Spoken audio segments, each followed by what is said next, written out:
पाणीपाग को नहीं आसुछि वर्तमान बड़ अपडेट अवपात परिणत है लघुचाप पुणी थे सतर्क सूचना ओडिशार एही सबु जिला को तो आसतु नजर पकड़ा संपूर्ण रिपोर्ट उपर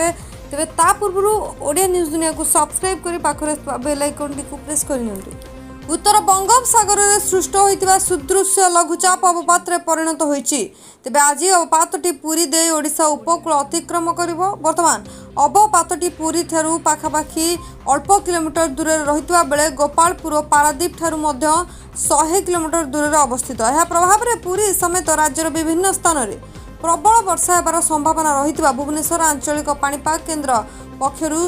सोशल मीडिया सूचना दी जाइए। तेज पाणीपाग केन्द्र सूचना अनुसार उत्तर बंगोपसागर में सृष्टि होता वेल मार्क्ड लो प्रेशर बा सुदृश्य लघुचाप प्रभाव में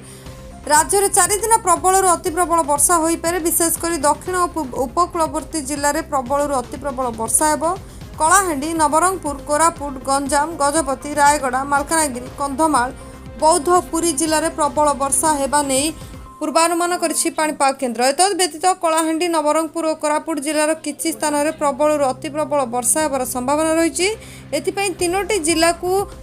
ऑरेंज और 13टी जिला को येलो वार्निंग जारी करिछि पाणीपाग केन्द्र सेहीपरि लघुचाप प्रभाव में आज ओडिशार उपकूल और संलग्न उत्तर बंगोपसागर घंटा प्रति 40 रु 50 किलोमीटर बेगर पवन बहिबो एही समय समुद्र अशांत रहिबा कारणरू मत्स्यजीवी को समुद्र भितर जावाई बारण कर वर्षा जो विभिन्न नदी नाल बन्या परिस्थिति सृष्टि होवार आशंका रही पहाड़िया अंचल माटी अतड़ा धसीबार आशंका थिबार जेकोसी अप्रतिकर परिस्थिति मुकाबला कर्मचारी को प्रस्तुत रखा कहुई विभिन्न दुर्बल नदी और केनाल बंधगुड़िक तीक्ष्ण नजर रखापी दायित्व इंजीनियर मानक निर्देश दि जाइए तेज सारा ओडिशा रे वर्तमान पाणीपाग को नहीं बड़ अपडेट आसी तेज आपण अंचल अपडेट जानापी आम सहित जोड़ी रही था आपंकर मतामत जनातु मु रही नमस्कार।